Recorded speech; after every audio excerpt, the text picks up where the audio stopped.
Nicolas Vautier, bonjour. Vous êtes bienvenu à la journée de la conduite accompagnée du chien 2023 au domaine de Caen, que vous connaissez depuis quelques années.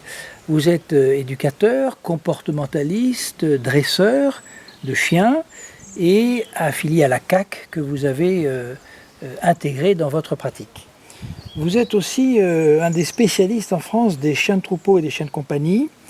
En quoi la prévention vous permet-elle de faire votre travail avec les chiens de troupeau vers des chiens de compagnie? Alors tout simplement, c'est que ça permet d'intégrer le chien dans la prévention dans la famille. Donc la famille, on l'utilise pour apprendre des comportements qui vont nous servir ensuite dans le travail du chien de troupeau.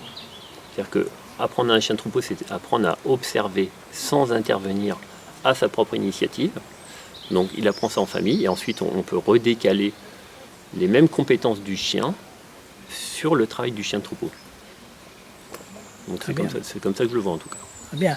Et la prévention, concrètement, vous pourriez nous donner un exemple appliqué à l'éducation, aux comportementalistes, aux dresseurs que vous êtes, la prévention dans votre quotidien, vous l'appliquez comment?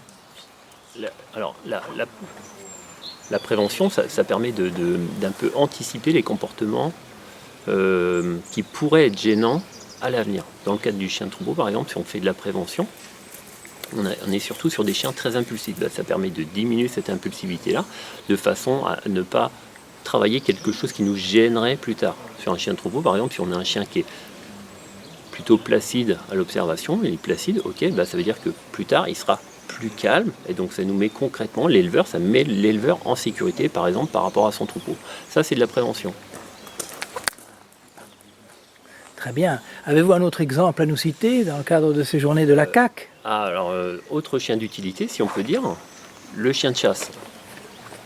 Le fait de pouvoir travailler un chien très stable ou lui apprendre à se placer, à se calmer, à s'arrêter, dans le cadre d'un chien de chasse, ça nous permet d'avoir un meilleur arrêt. Vous voyez, on ne travaille pas directement du chien d'utilité et pour autant, les exercices que l'on travaille amènent une compétence dans la tête du chien qu'il utilise dans le cadre de son travail ou de la coopération avec l'humain.